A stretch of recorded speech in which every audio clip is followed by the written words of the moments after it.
There is a reason why the posture of your body matters when you approach the throne of God. There is a reason why the Bible, directly and indirectly, warns against casual, lazy, careless approaches to prayer. The body follows the mind, and the mind follows the spirit, and if your body is in a state of sloth, if your posture is that of rest, then your mind is sluggish, your spirit is dulled, and your prayer is without power. Too many people pray with their heads on their pillows, and wonder why their lives remain unchanged. They mumble words into the darkness, and they call it devotion. But let me tell you something, and I want you to hear it deep in your bones. God is not fooled by formality, and he is not moved by laziness. If you cannot rise for the one who gave you life, how do you expect to rise to the life he has prepared for you? You cannot ask God for the fire of transformation while your body is lying in the position of sleep. You cannot reach the heights of heaven with a posture rooted in the bed of comfort. Prayer is warfare, and a soldier does not wage war while lying down with a blanket over his head. Some will say, but God sees the heart. Yes, he does, but let me ask you, what does your posture say about your heart? When the people of old prayed, they stood, they knelt, they fell on their faces. They fasted, they wept, they cried out, they labored in prayer, they didn't whisper half, awake wishes into their pillows and call it intercession, they rose before the sun, they shook heaven with their faith. They didn't treat prayer like a lullaby to fall asleep by. They treated it like breath, like fire, like war. The Bible says, watch and pray. You cannot watch while asleep. You cannot fight while lying in bed.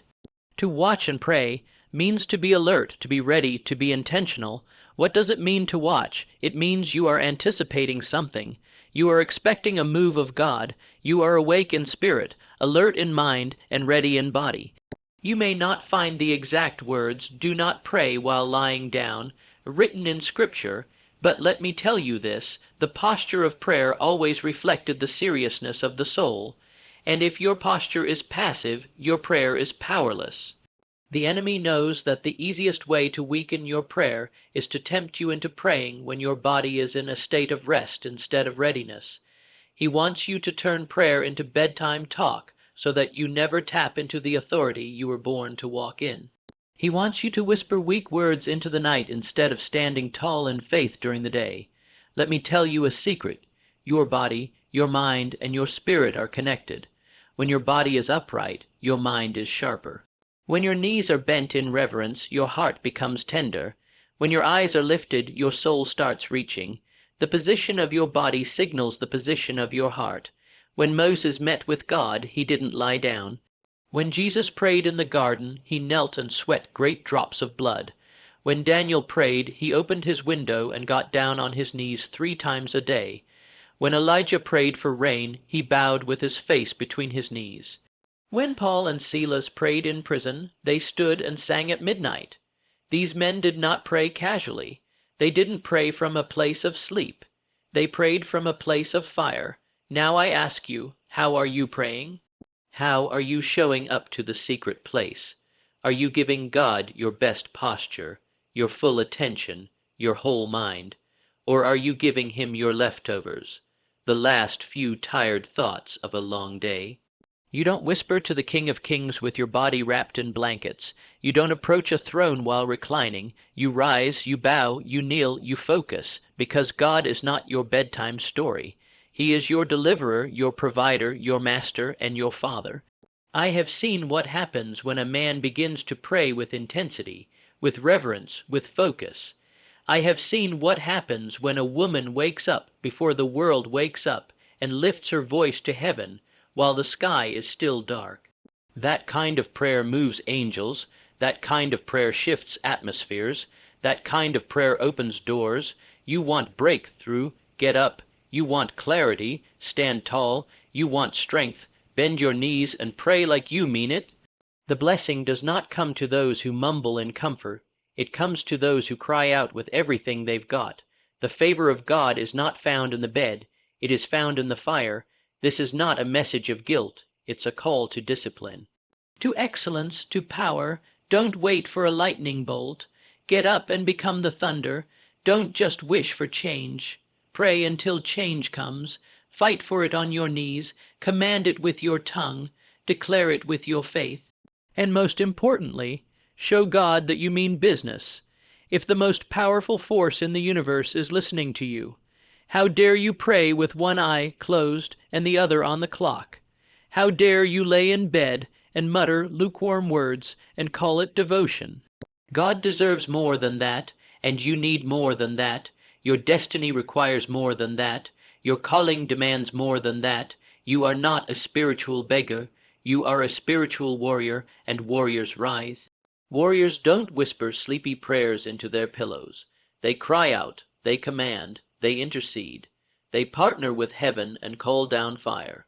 You cannot casually enter the gates of purpose. You cannot nap your way into destiny. You must stand, you must rise, you must fight, and you must pray like everything depends on it, because in truth everything does. Now is the time, not later, not tomorrow. Don't wait until you feel like it. Discipline always comes before desire. Don't wait to feel spiritual. Start acting like it. Stand up, set your alarm, find a quiet room, kneel, walk, pace, shout if you must, cry if you need to, but whatever you do, don't pray like you're trying to fall asleep. Pray like you're trying to wake up. Wake up your faith. Wake up your destiny. Wake up your spirit. Wake up the gifts inside you. You've got mountains to move, chains to break, generational curses to destroy. You've got blessings to claim, and you will not claim them lying down. God is watching how you pray, not just the words, but the posture, the energy, the focus. Your prayer is a signal, and heaven responds to passion, not passivity. So rise every morning like your life depends on it. Stand before God like a warrior receiving orders. Kneel before him like a servant ready to obey. Open your mouth like a trumpet, not a whisper, and when you pray, don't lie down, rise up, and heaven will rise with you. Let me speak plainly. There's a reason the enemy wants you to stay comfortable, because comfort kills calling. Comfort breeds complacency, and prayer was never meant to be comfortable. Prayer is a spiritual confrontation. You are stepping into a realm where battles are fought, decisions are made, and destinies are sealed. And yet so many approach it as if they're easing into sleep rather than standing before the courts of heaven. Do you think Daniel changed kingdoms and shut the mouths of lions by praying half-asleep? Do you think Esther won favor and saved a nation with bedtime requests? Do you think Jesus endured the cross by casually asking for strength before dozing off? No, they prayed like the outcome of everything depended on it, because it did, and it still does. You see, the power of prayer is not just in what you say, it's in how you say it, how you show up, how much of yourself you bring to the altar.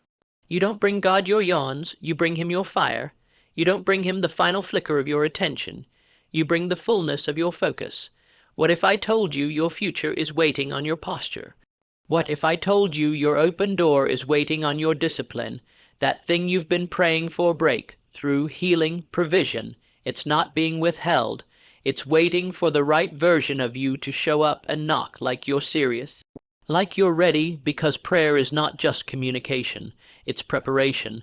It prepares you to carry what you've asked for. It transforms you before it transforms the situation. But if you lie in bed while you're asking for glory, then how will you ever rise to carry it? If God gave you what you asked for right now, would you be ready? Would you be strong enough to carry it, focused enough to protect it, wise enough to multiply it? Or would it slip right through your fingers because your prayer life was built on drowsiness rather than discipline? That's the warning. Not just that lying down is wrong, but that lying down is symbolic of something deeper, a lack of urgency, a lack of preparation, a lack of seriousness. It says, I want something from God, but I don't want to change myself to get it. That's the danger. That's the spiritual laziness the Bible warns us about over and over. Remember the 10 virgins, all were waiting for the bridegroom, but only 5 were ready when he came. The others were sleeping, waiting without preparing, expecting without discipline, and they were shut out, not because they didn't want the door to open, but because they weren't ready when it did. So don't just pray prepare, don't just speak, stand, don't just ask, Helene. You think your voice doesn't matter in the spirit. Oh, but it does. You think heaven doesn't respond to your energy. It does, because heaven is looking for agreement, for seriousness, for someone who doesn't just speak out of routine, but out of revelation. Someone who shows up every day with the same fire, the same hunger, the same posture of reverence, saying, Lord, I'm here, I'm ready, speak and I will obey. Do you know what happens when that kind of person begins to pray? Demons tremble, atmospheres shift, closed doors creak open, delays lose their power, and the floodgates of heaven begin to unlock. That's why the enemy doesn't mind if you pray, as long as you're lying down. As long as your eyes are half closed, as long as your spirit is disconnected, because then he knows you pose no threat. But when you start praying from a position of authority, from a position of alertness, from a position of discipline and intentionality, now you're dangerous. You become the person who gets results, the one who walks with favor, the one who hears from God clearly, the one who begins to live above limitation, above anxiety, above average, and it starts with the smallest shift. Get up when you pray. Take it seriously. Prepare like God is actually listening, because He is. This is a decision. It's not about personality. It's not about whether you're a morning person or not. It's not about whether you feel like it. It's about honoring the weight of your own future. It's about placing value on the power of your own voice. Your voice is a key. Your discipline is a weapon. Your posture is a sign to both heaven and hell of where you stand. So don't fall asleep in the war room. Don't speak to God like a man half awake. Don't come before your Creator with the posture of defeat. Stand, kneel, move, pace, shout, whisper, weep, but whatever you do, do it with your whole heart.